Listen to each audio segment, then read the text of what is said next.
Magandang araw!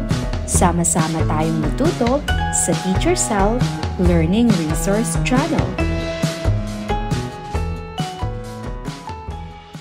Revised K-12 Curriculum Filipino 3 Quarter 2 Week 4. Para sa unang araw, ang ating paksa ay pagtukoy sa nagsasalaysay sa pabula. Magandang araw mga bata, natatandaan pa ba ninyo ang ating nakaraang aralin? Kung gayon, halina at ating balikan ang ating nagdaang aralin. Tukuyin ang salitang ugat ng salitang nakasalangguhit. Masayang naglalaro ang mga bata sa parke. Kanina ko pa kinakain ang masarap na adobo ni nanay. Si tatay ang nag-igib ng tubig sa balon. Mahusay magturo ang aming guro. Gustong-gusto kong magbasa ng mga kwentong pambata. Narito ang mga tamang kasagutan. Laro, kain, igib, turo, at sa panglima ay basa. Mahusay mga bata, ngayon tayo naman ay maglalaro ng Pinoy Henyo. Hulaan ang mga sumusunod na salita sa loob ng 2 minuto.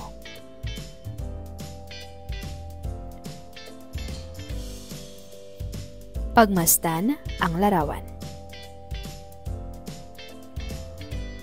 Narito naman ang sumunod na larawan.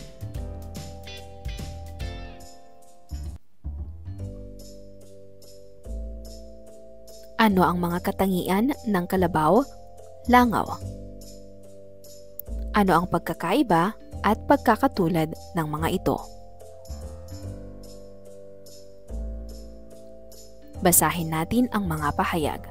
Pasensya ka na, hindi kasi ako makalipad sapagkat nabasa ang aking pakpak. Hintayin mo ako at lulutasin ko ang problema mo. Sino, kinakalabaw at langaw ang nagsabi ng unang pahayag at ikalawang pahayag? Malalaman ninyo mamaya habang binabasa natin ang pabula. Tukuyin ang kasing kahulugan ng mga salitang initiman sa pangungusap. Habang masayang naliligo si kalabaw, ay napunan niya ang isang langaw sa kanyang tabi.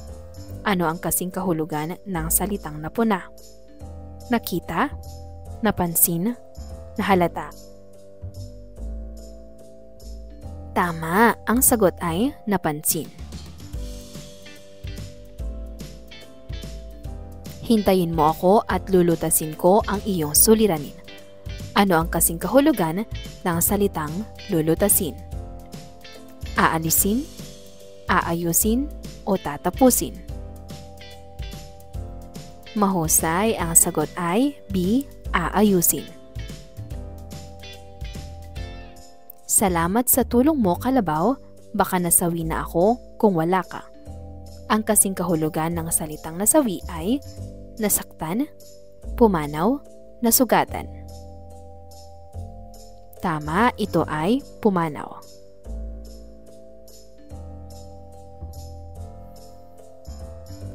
Unawain natin, paano nakatulong ang pagkakaibigan ni kalabaw at langaw sa pagligtas kay kalabaw mula sa panganib? Basahin natin ang kwento na pinamagatang Ang Langaw at Kalabaw. Noong unang panahon, may isang kalabaw na naliligo sa ilog. Napunan niya ang isang langaw sa kanyang tabi. Langaw, anong ginagawa mo rito? Pagalit na tanong ni kalabaw.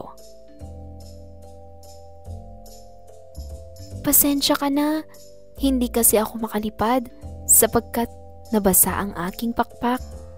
Nalulungkot na sagot ni langaw. Ganun ba? Hintayin mo, at lulutasin ko ang problema mo, sabi ni Kalabaw kay Langaw. Sino ang naliligo sa ilog? Ano ang napuna ni Kalabaw sa kanyang tabi habang siya ay naliligo? Ano ang nangyari sa pakpak ni Langaw? Makalipas ang ilang minuto, nagmamadaling bumalik sa ilog si Kalabaw na may daladalang mga dahon. Inilagay niya ang isang dahon sa kanyang bibig at dahan-dahan niyang ipinahid sa pakpak ni Langaw. Patuloy na ginawa ito ni Kalabaw upang tuluyang matuyo ang pakpak ni Langaw. Kalabaw, maraming salamat sa iyong pagtulong. Marahil kung wala ka, namatay na ako. Masayang wika ni Langaw. Ano ang daladala ni Kalabaw pagbalik niya sa ilog? Ano ang ginawa ni Kalabaw upang matuyo ang pakpak ni Langaw? Hayun, may kalabaw na kumakain ng damo. Barilin mo na at baka makawala pa, ang sabi ng mga ngaso sa kanyang kausap. Nakaakma na ang baril nito nang dumating si Langaw. Lumipad siya ng paikot-ikot sa tainga ng mga ngaso hanggang sa bigla na lamang napaputok nito ang baril. Nang marinig ni Kalabaw ang putok ay kumaripas ito ng takbo sa damuhan. Sino ang nagtangkang bumaril kay Kalabaw? Ano ang ginawa ni Kalabaw nang marinig niya ang putok ng baril? Ano ang maaaring maging wakas ng kwento?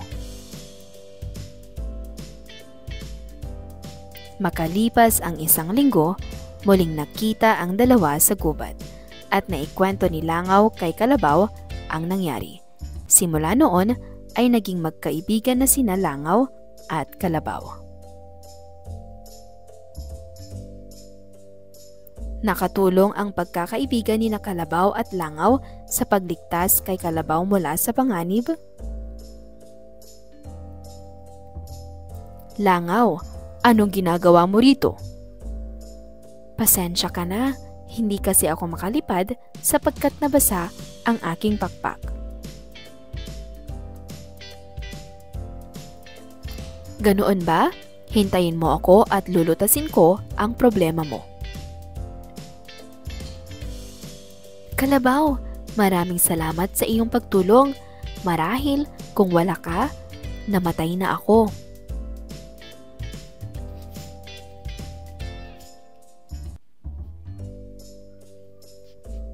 Marahil kung wala ka, namatay na ako.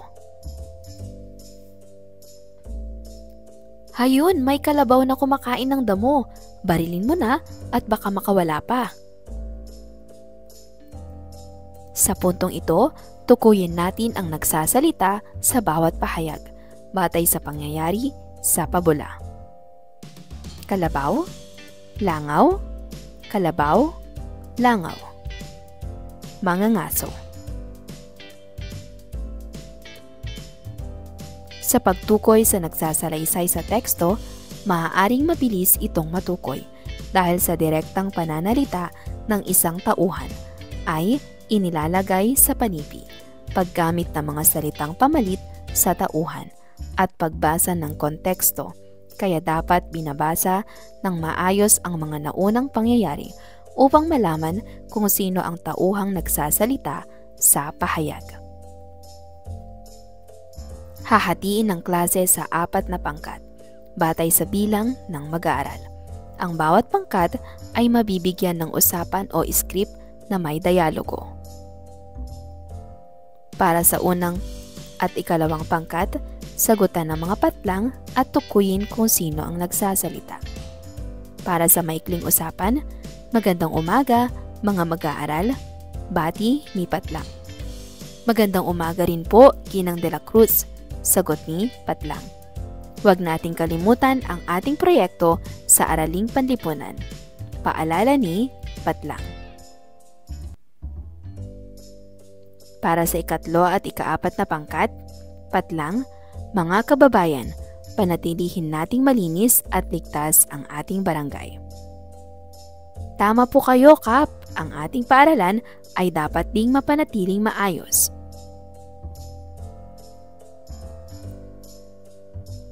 Patlang, mula ngayon, sisiguraduhin naming hindi kami magtatapon ng basura kung saan-saan.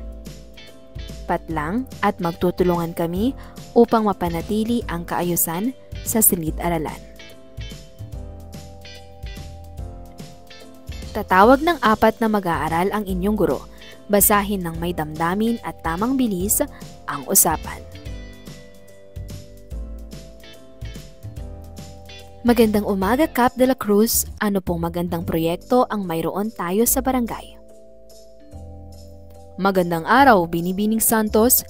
Mayroon tayong linggo ng kalinisan upang panatilihin ang kaayusan sa paligid.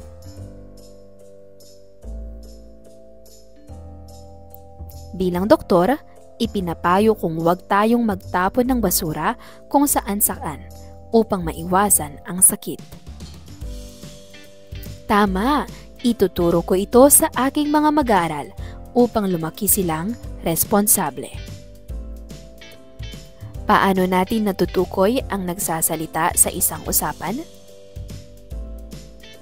Sa iyong palagay, ano ang pinakamahalagang mensahe o aral na gustong iparating ng nagsasalaysay sa kanyang kwento? Paano mo ito mapahahalagahan?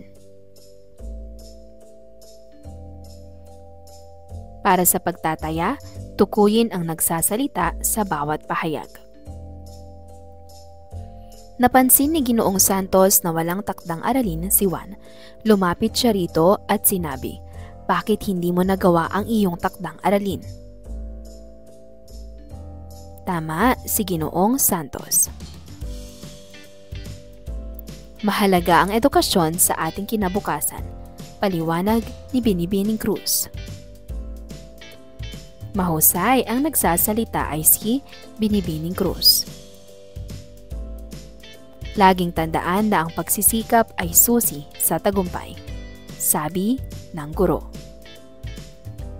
Tama, ang sagot ay guro. Masaya akong bumalik sa paaralan, sabi ni Ana. Tama, ang sagot ay si Ana. Hindi pinansin ni Rika ang kanyang mga kalaro. Gagawin ko ang aking takdang aralin ngayon, wika niya. Tama, ang nagsasalita ay si Rika. Tukuyin ang nagsasalita sa bawat pahayag. Tinanong ni Liza ang kaibigan niyang si Mark, kailan ang pagsusulit natin? Oo, napasigaw sa tuwa si Miguel dahil nakapasa siya sa pagsusulit, wika ni Lita.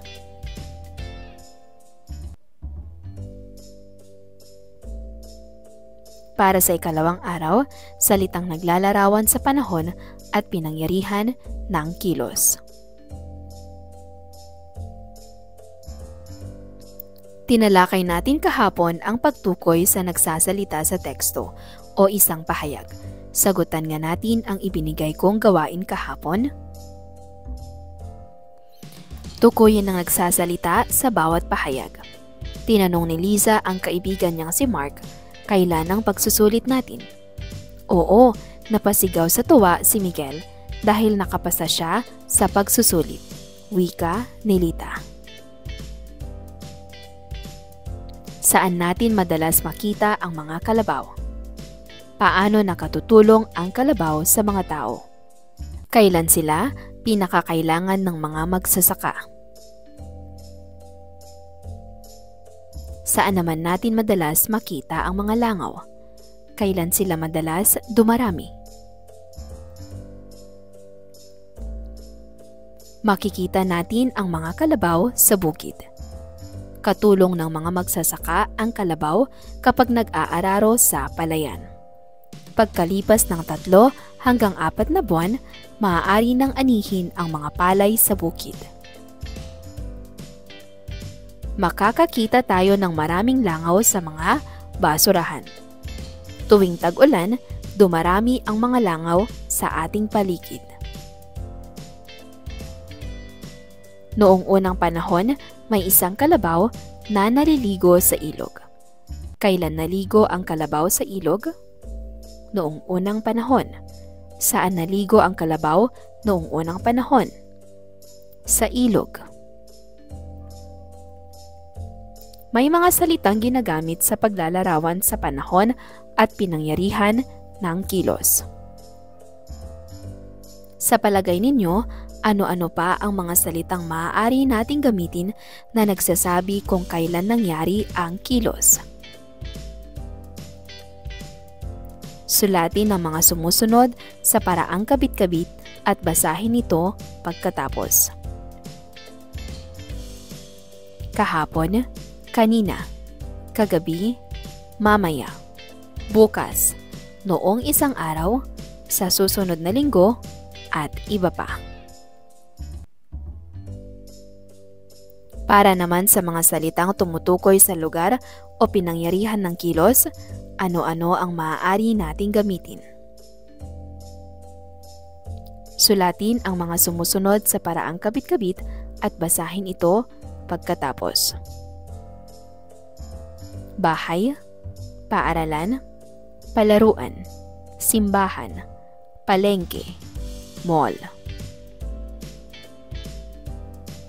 at iba pa. Pagkatapos, gamitin ang mga salitang ito sa pagbuo ng maikling pahayag. Gumawa ng tambalang pangungusap na naglalarawan ng iyong karanasan tungkol sa sarili at sa bansa.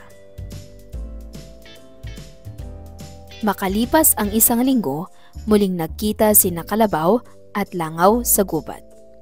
Kailan muling nagkita sa gubat sina Kalabaw at Langaw? Makalipas ang isang linggo. Saan muling nagkita sina Kalabaw at Langaw makalipas ang isang linggo? Sa gubat. Naliligo ako araw-araw. Tuwing linggo, nagsisimba ang aming buong pamilya. Iniwan ko ito kanina. Tuwing Martes, kami ay namamalengke. Noong unang panahon, hinaharana pa ang mga babae. Ang mga naitimang salita ay nagsasabi sa panahon at oras kung kailan nangyari ang kilos. Sa Maynila kami magbabakasyon. Nagluluto si nanay sa kusina. Tinapon ni Joy ang papel sa basurahan. Sa gilid ng gusali siya nagpunta. Tinago ni Kuya ang laruan sa kwarto. Ang mga naitimang salita ay nagsasabi kung saan nangyari ang kilos. Iguhit ang tala kung ang initamang salita ay naglalarawan sa pinangyarihan ng kilos at puso naman kung kailan ito nangyari. Inihatid namin si Lolo sa pinakamalapit na ospital. Nagdeposito ng pera sa bangko si Aling Marites. Tuwing hapon, kami ay nagtitinda sa palengke. Namimili kami sa Quiapo ng mga beads. Itatanghal nila sa plaza ang dula bukas. Narito ang mga tamang kasagutan.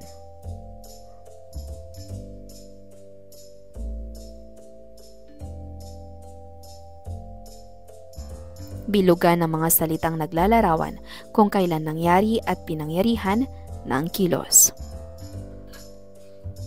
Susunduin ka nila sa estasyon ng bus mamaya.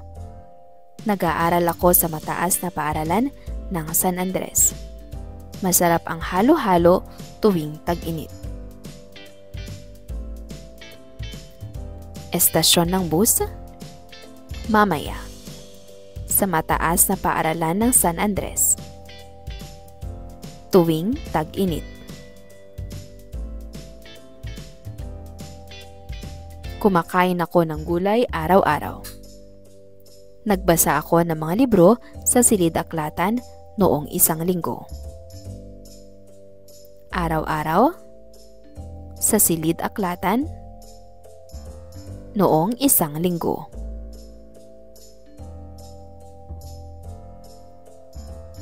Sanayin pa para sa unang pangkat, basahin at unawain ang pangungusap sa bawat bilang. Sa langguhitan ang salitang naglalarawan ng panahon. Tuwing umaga, nag-ehersisyo ang aking kapatid. Bumuhos ang ulan noong nakaraang gabi. Sa tag-init, madalas kaming pumunta sa beach. Sa mga hapon ng linggo, naglalaro kami ng basketball sa plaza. Para sa ikalawang pangkat, puna ng patlang ng tamang salitang naglalarawan sa lugar na pinangyarihan ng kilos. Pumili ng sagot sa loob ng kahon. Palengke, paaralan, simbahan, sinehan, bukid. Si Aling Nena ay namili ng prutas at gulay sa patlang. Nagdasal ang pamilya sa patlang noong linggo ng umaga. Nagtanim ng palay ang mga magsasaka sa patlang. Nanood kami ng bagong pelikula sa patlang kahapon. Nag-aral ng leksyon si Carlo sa patlang. Narito ang mga tamang kasagutan: palengke, simbahan, bukid, sinehan, paaralan. Para sa ikatlong pangkat, sumulat ng tig-tatlong pangungusap na may salitang naglalarawan sa panahon at pinangyarihan ng kilos. Salitang naglalarawan sa panahon magbigay ng 3 at 3 salitang naglalarawan sa lugar na pinangyarihan ng kilos. Basahin ang talata. Tukuyin ang mga salitang naglalarawan sa salitang kilos. Noong tag-ulan, si Ana ay nagtampisaw sa tubig, ulan, sa harap ng kanilang bakuran. Sa hapon, habang patuloy ang ambon, tinulungan niya ang kanyang ina na iligpit ang mga damit sa sampayan sa likod ng bahay. Maya-maya'y dumilim ang kalangitan, kaya sila ay pumasok na sa loob ng kanilang tahanan. Doon, sa kusina, nagluto sila ng mainit na sopas habang pinakikinggan ang patak ng ulan sa bubong. Ang buong araw ay masaya, kahit ito ay maulan at mabasa ang paligid. Ilapat natin. Paano mo maipakikita ang pagpapahalaga sa kaibigan? Tayahin natin. Piliin ang tamang sagot sa loob ng panaklong. Tumutukoy sa panahon o oras. Naglinis ng silid si Carla. Kanina, sa paaralan, sa bahay. Pinangyarihan o lugar. Nagpulong ang mga guro sa opisina. Kahapon, tuwing umaga. Tumutukoy sa panahon o oras. Magbabasa kami ng libro sa aklatan, mamaya, bukas ng umaga. Pinangyarihan o lugar. Nagpahinga ang mga manggagawa kanina sa ilalim ng puno tuwing hapon.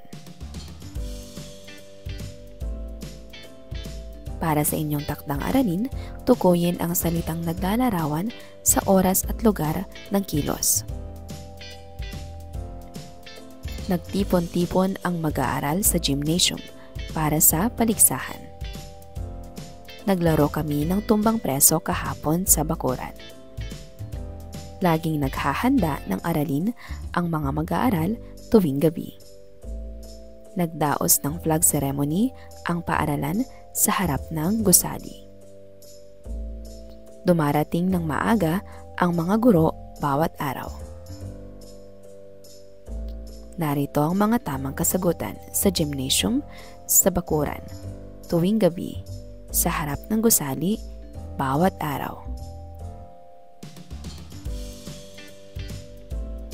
Para sa ikatlong araw, pagbibigay ng posibleng wakas ng pabula.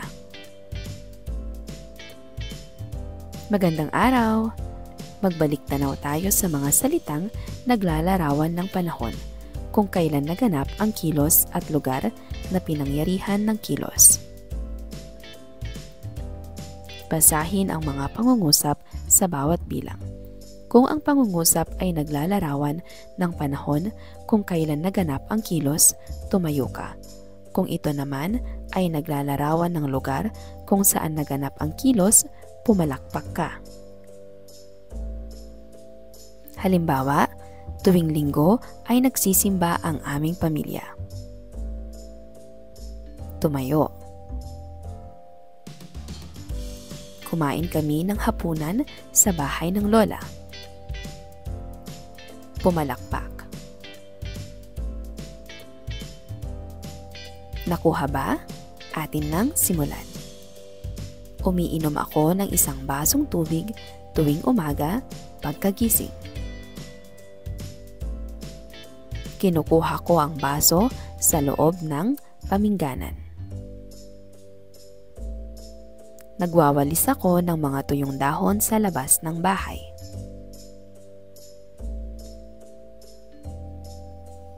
Mahusay, ngayon ay tiyak kong magiging mabungang muli ang ating araw dahil sa mga inihanda kong gawain. Nais kong tumayo ang lahat at sabayan at sundan ang mapapanood na video. Ang pamagat ng video ay Paro-Parong Bukid. Narito ang YouTube link.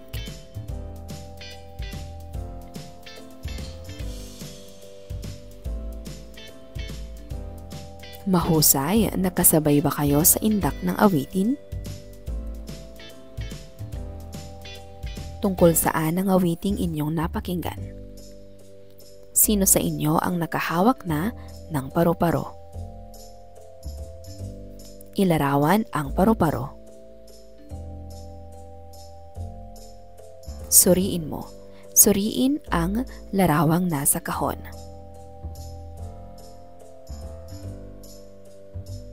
Ano sa tingin nyo ang mangyayari sa batang nasa larawan?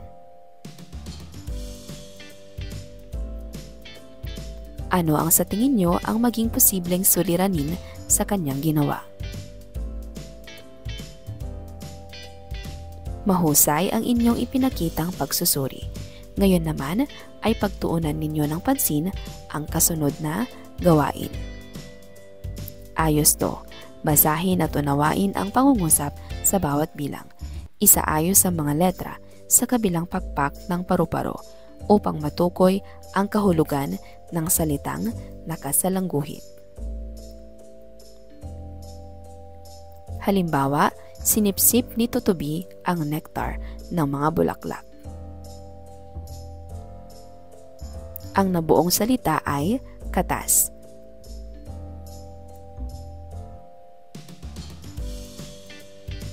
Magpasalamat ka sa iyong pakpak imbes na maging mapagmalaki. Ano ang ibang katawagan sa salitang mapagmalaki? Tama, ito ay hambog. Maswerte pa rin si Paro-Paro at nakawala siya sa bata. Mapalad. Napagtanto niya na tamang mahalin kung ano ang mayroon tayo.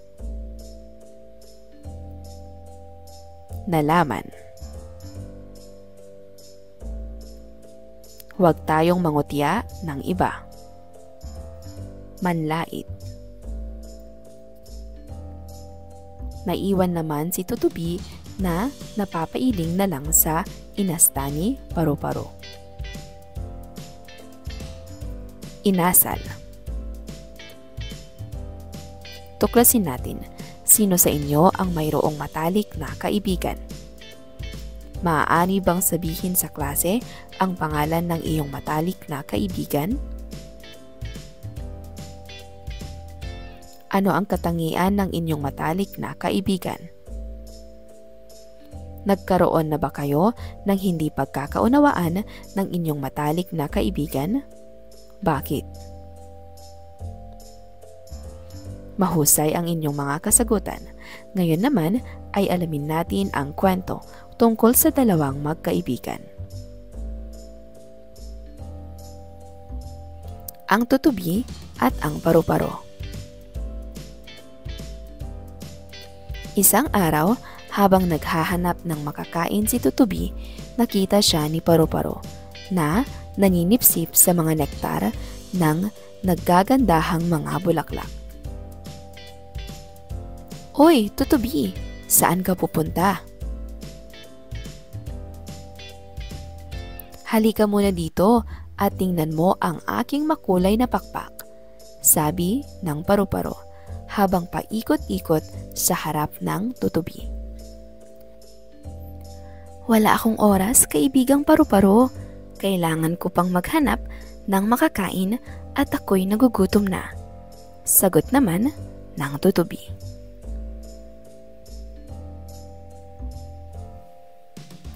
"Sus! Naiinggit ka lang sa maganda kong pakpak eh. Tingnan mo nga iyang sayo, walang kakulay-kulay." Pang-uuyam pa ng paru-paro.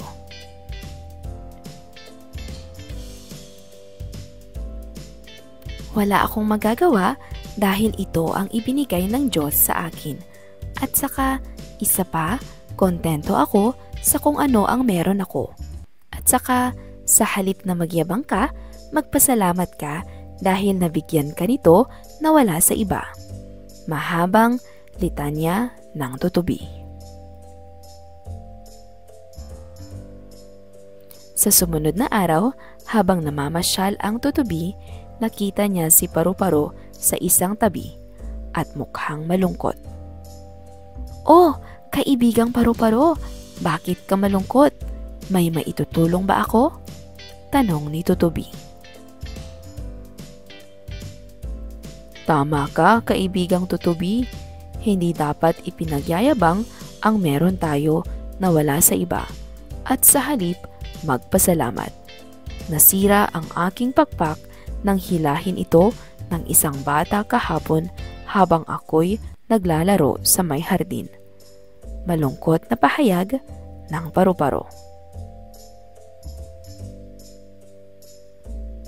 "Wala nang magkakagusto sa akin. Ang pangit na ng pakpak ko at nahihiya ako sa iyo, kaibigang tutubi."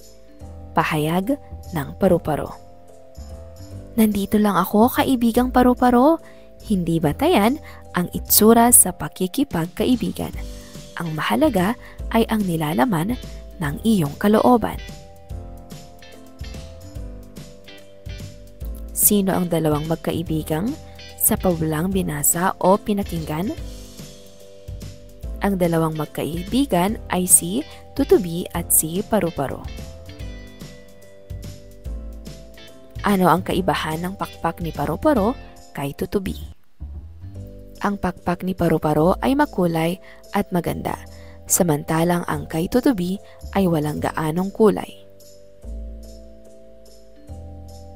Kung kayo si paru-paro, ipagyayabang mo rin ba ang magandang kulay ng iyong pakpak kay tutubi? Bakit? Basahin natin ang mga pahayag. "Wala nang magkakagusto sa akin, ang pangit na ng pakpak ko at nahihiya ako sa iyong kaibigan, tutubi." Pahayag ng paru-paro. Ano ang napagtanto ni paru-paro sa nangyari sa kanya? Napagtanto ni paru-paro na hindi dapat magyabang at sa halip ay magpasalamat sa kung anong meron siya. "Nandito lang ako, kaibigang paru-paro. Hindi batayan ang itsura sa pakikipagkaibigan. Ang mahalaga ay ang nilalaman ng iyong kalooban." Anong mensahe ang nais ipaliwanag ni tutubi sa linya niyang ito? Ipinapaliwanag ni tutubi na hindi mahalaga ang panlabas na anyo sa tunay na pagkakaibigan. Ang mas mahalaga ay ang kabutihan at nilalaman ng puso ng isang tao. Bumuo kayo ng 3 o 4 na pangkat. Bibigyan ng bawat pangkat ng kartolina at pentel pen. Isulat ninyo ang posibleng wakas ng sumusunod na pangyayari mula sa pabula. Nalungkot si paru-paro sa pagkaputol ng kanyang pakpak. panghihina ng loob ni Paru-Paro sa pagkawala ng ganda ng kanyang pakpak. Pagtanggap ni Tutubi kay Paru-Paro bilang tunay na kaibigan.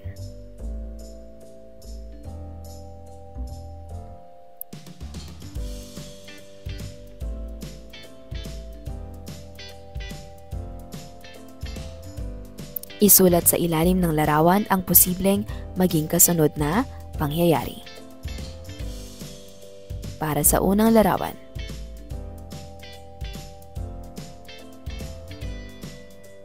ikalawang larawan,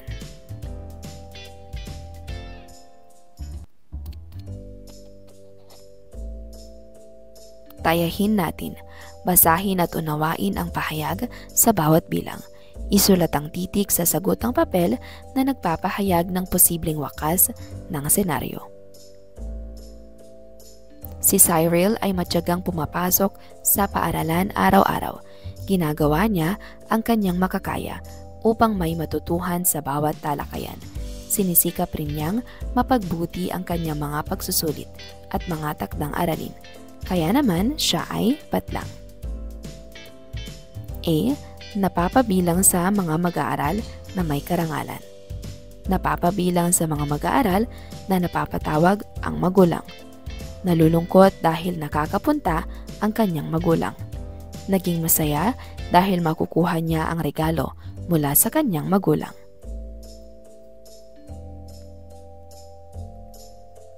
May nais mabiling magandang sapatos bilang regalo para sa kanyang sarili si Jane sa darating na Pasko, kaya naman patlang.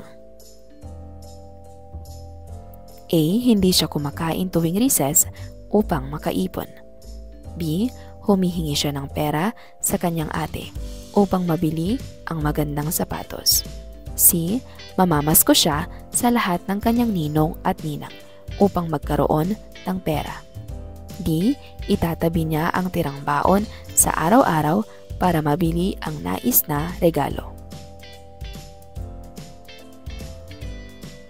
Maagap na umuwi si Adrian pagkatapos ng kanilang klase. Agad siyang tumutulong sa mga gawaing bahay. Nakita ito ng kanyang nanay kaya sinabihan siya ng patlang. Pagbutihin at gawing ugali ang pagtulong sa gawaing bahay. Huwag niyang gawin ang mga iyon para makapag-focus sa mga takdang aralin. Salamat anak, malaking bagay ang ginagawa mong pagtulong sa kanyang gawain. Salamat anak at lagi kang maaga umuwi pagkagaling sa klase. Paboritong kainin ni Carl ang mga gulay at prutas.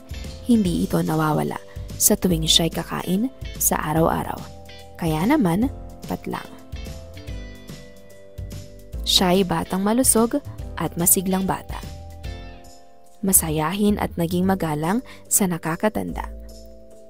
Laging nauubos ang gulay at prutas sa kanilang kusina. Laging aktibo at maraming nagagawa sa gawaing pampaaralan. Sub-sub sa pagtatrabaho si Mang Edu upang matustusan ang kanyang pamilya. Umulan, umaraw ay namamasada siya. Madalas ay nalilipasan na rin siya ng gutom. Kinabukasan, nang hina ang katawan niya. Ano ang posibleng mangyari sa kanya? A.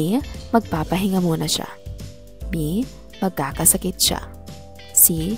Magtatrabaho pa rin siya. D. Magpapagamot siya.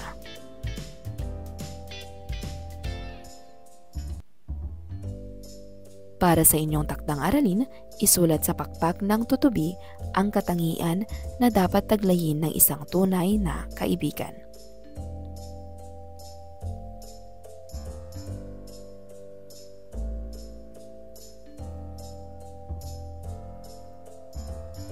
Para sa ika-4 na araw, ang ating paksa ay salitang naglalarawan sa paraan ng paggawa ng kilos. Kumusta? Kahapon ay nakapagbigay tayo ng mga posibleng wakas sa pabulang tinalakay. Kahapon ay iniwanan ko rin kayo ng gawaing paglalarawan sa katangian ni Tutubi na dapat taglayin ng isang kaibigan. Ibahagi ang inyong paglalarawan kay Tutubi. Mula sa mga salitang isinulat sa pakpak ng Tutubi, pumili ng isa na gagamitin sa sariling pangungusap upang mailarawan ang sarili. Igalaw mo, magpapaikot ng larawan ng iba't ibang hayop habang may masiglang tugtugin. Kung sino ang may hawak ng larawan sa pagpigil ng tugtog ay siyang magsasakilos ng ginagawa ng hayop na ito. Unang hayop. Pangalawang hayop. Pangatlong hayop.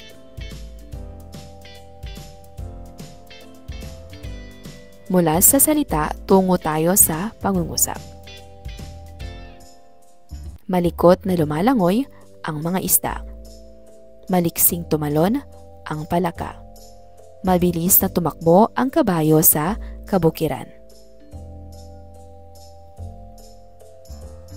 Bigyang pansin ang mga naitimang salita sa bawat pangungusap.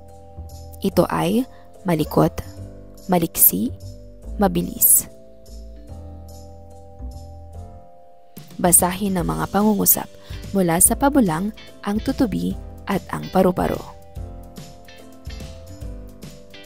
Isang araw, habang tahimik na naghahanap ng pagkain si Tutubi, ay nakita siya ni Paru-Paro.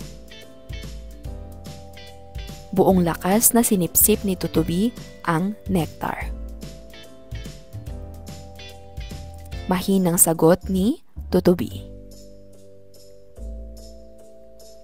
Madamdaming winika naman ni Tutubi. Suriin ang salitang initiman at may salangguhit sa pangungusap. Talakayin natin. Ang mga salitang naglalarawan sa paraan ay tinatawag na pang-abay na pamaraan. Tumutukoy ito sa mga salita o parirala na nagsasabi kung paano ginawa ang isang kilos o aksyon. Halimbawa, marahang ipinasa ng bata ang aklat sa kanyang guro. Marahan ang salitang naglalarawan. Ipinasa, salitang kilos. Tahimik na naglalakad si ate upang hindi magising si tatay. Tahimik, salitang naglalarawan. Naglakad, salitang kilos. Suriin ang mga pangungusap at piliin ang mga salitang naglalarawan ng kilos. Isulat sa hanay A ang salitang naglalarawan at hanay B ang salitang kilos. Halimbawa, maayos na binigkas ni May ang tula. Sa hanay A, maayos. Sa hanay B, ang salitang kilos ay binigkas. Mahinahon niyang hinarap ang lalaking galit na sumugod sa opisina nila para magreklamo. Niyakap niya ako ng mahigpit dahil ngayon lang kami nagkita sa loob ng 8 taon. Sumigaw ako ng malakas dahil pinupulikat ang aking mga paa habang naliligo sa dagat. Matamlay siyang kumilos dahil sa masamang balita na inihatid ng kanilang kapitbahay. Taos-pusong nagpasalamat si Adam sa mga taong bumoto sa kanya sa eleksyon. Basahin at tunawain ang pangungusap sa bawat bilang. Salangguhitan ang salitang naglalarawan at pilugan ang salitang kilos na inilalarawan. Halimbawa, masarap magluto ng adobo ang ate ko.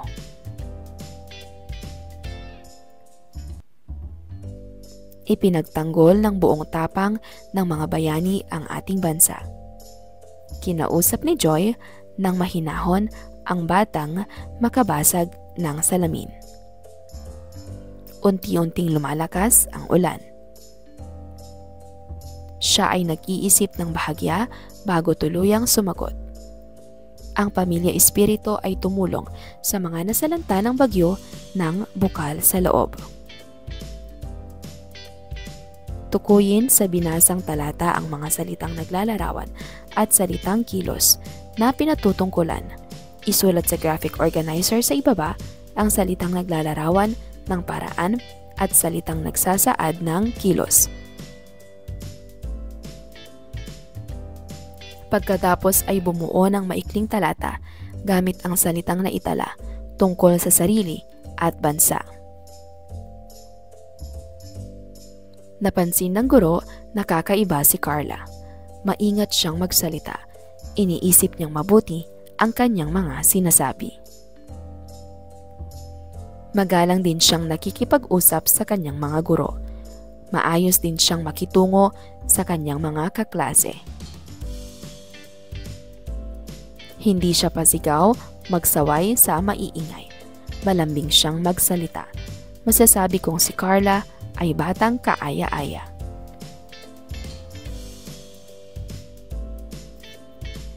Itala sa graphic organizer ang salitang naglalarawan at salitang kilos.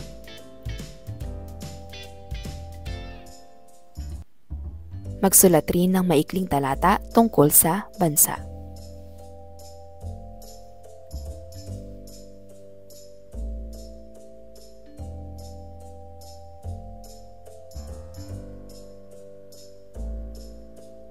Puna ng patang ng tamang salitang naglalarawan sa paraan kung paano naganap ang kilos sa bawat bilang. Patlang sumayaw si Rochelle. Bigay todo, todong birit. Maglakad ang aking lola. Mabilis, mabagal. Masarap o masaklap magluto ang aking ina. Maingat o mabusisi na pinunasan ni Carla ang plorera. Masayang, malungkot, naglalaro ang mga bata. Para sa inyong takdang aralin, gamitin ang mga salita sa ibaba sa makabuluhang pangungusap. Isulat sa inyong kwaderno sa Filipino 3. Halimbawa, masarap tawanan. Pangungusap, masarap na tawanan ang gumising sa kanya. Masaya, naglalaro. Mabilis tumakbo. Maayos, isinulat. Patagilid, ipinatong.